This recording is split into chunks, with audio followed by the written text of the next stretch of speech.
Hi friends, please subscribe to Amravati Media and press the bell icon for more latest updates.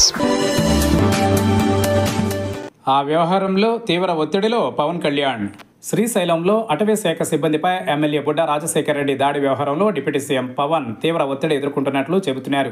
సంఘటన జరిగిన వెంటనే ఎమ్మెల్యేపై case నమోదుకు అటవీ శాఖ మంత్రిగా పవన్ ఆదేశించిన ఎమ్మెల్యేను అరెస్టు చేసి జైలుకు పంపే దమ్ముందా అంటూ ప్రతిపక్షం నిలదీస్తోంది.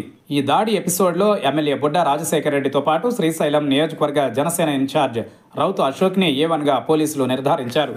దీంతో నిందితులైన కూటమి నేతల అరెస్టుకు పవన్ ఆదేశించగలరా అనే చర్చ జరుగుతోంది. చెక్ పోస్టులో విధులు నిర్వహిస్తున్న తమను రాత్రంతా కొట్టి నిర్బంధించారని బాధితులు శ్రీశైలం పోలీస్ స్టేషన్లో ఫిర్యాదు చేశారు. డిప్యూటీ సీఎం పవన్ కళ్యాణ్ను అటవీ అధికారులు కలిసి ఈ విషయంపై తమ గోడు వెళ్లబోసుకున్నారు. ఇదే సమయంలో గతంలో అన్నమయ్య జిల్లాలో గాలివీడు ఎంపీడీఓపై వైసీపీ నేతల దాడి చర్చకు వస్తోందని అంటున్నారు.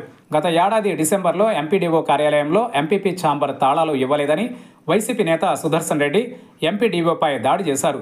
సుదర్శన్ రెడ్డి తల్లి గాలివీడు ఎంపీపీగా ఉండగా ఆమె లేకుండా ఛాంబర్ తీయడానికి వీలు లేదని ఎంపీడీఓ చెప్పడంతో వైసీపీ నేతలు దాడి చేశారని అప్పట్లో కేసు నమోదైంది. అటవీ శాఖతో పాటు పంచాయతీరాజ్ శాఖను పర్యవేక్షిస్తున్న డిప్యూటీ సీఎం నాటి ఘటనపై సీరియస్ అయ్యారు. కడప వెళ్లి ఎంపీడీఓను పరామర్శించి వైసీపీ నేతలను అరెస్టు చేయించారు. ఈ నేపథ్యంలో ఇప్పుడు పవన్ ఎలాంటి చర్యలు తీసుకుంటారనేది చర్చనీయాంశంగా మారింది. వైసీపీ నేతలకు ఒక చట్టం, కూటమి నేతలకు మరొక చట్టం ఉంటుందా, లేక అప్పట్లో వైసీపీ నేతలను అరెస్టు చేయించినట్లే ఇప్పుడు టీడీపీ జనసేన నేతలను అరెస్టు చేయిస్తారనే చర్చ జరుగుతోంది. శ్రీశైలంలో అటవీ సిబ్బందిపై దాడి జరిగిన వెంటనే పవన్ స్పందించారు. కేసు నమోదుకు ఆదేశించారు. ముఖ్యమంత్రి చంద్రబాబు కూడా ఘటనపై సీరియస్ అయ్యారని వార్తలు వచ్చాయి. ప్రభుత్వ పెద్దలిద్దరూ దాడి ఘటనను తీవ్రంగా పరిగణించడంతో కేసులు నమోదయ్యాయి. అయితే ఇదంతా పొలిటికల్ డ్రామాగా వైసీపీ విమర్శిస్తోంది. ముఖ్యమంత్రి చంద్రబాబు, డిప్యూటీ సీఎం పవన్కు చిత్తశుద్ధి ఉంటే ఎమ్మెల్యే రాజశేఖర రెడ్డి, జనసేన ఇన్ఛార్జ్ అశోక్ను అరెస్టు చేయించాలని సూచిస్తోంది. దీంతో ఈ వ్యవహారం రాజకీయంగా హాట్ టాపిక్ అవుతోంది. ఘటన జరిగిన రోజు ముందు ఎమ్మెల్యే రాజశేఖర రెడ్డి పాటపైనే విమర్శలు వచ్చాయి. అయితే ఆ సమయంలో ఎమ్మెల్యేతో పాటు జనసేన ఇన్ఛార్జ్ కూడా ఉన్నారని పోలీసుల FIR నమోదు తర్వాత వెల్లడైంది. నిందితులిద్దరిపై BNS చట్టంలోని 115(2), 127(2), 351(2), 132 సెక్షన్లతో పాటు 3-5 సెక్షన్ల కింద కేసు నమోదు చేశారు.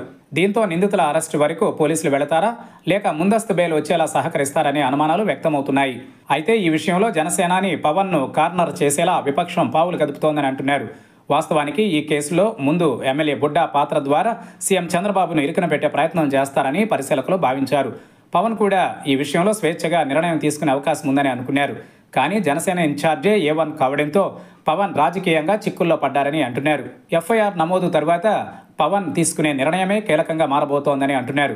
అన్నమయ్య జిల్లా గాలివీడు ఘటనను ఉదహరిస్తూ వైసీపీ డిప్యూటీ సీఎంపై విమర్శల దాడి పెంచుతోంది. ముఖ్యంగా ఆ పార్టీ సోషల్ మీడియా ఈ విషయంలో జనసేనాని నిర్ణయం ఏంటని నిలదీస్తోంది. జనసేన ఇన్ఛార్జిని అరెస్టు చేసి పార్టీ నుంచి సస్పెండ్ చేస్తారా అంటూ ప్రశ్నిస్తోంది.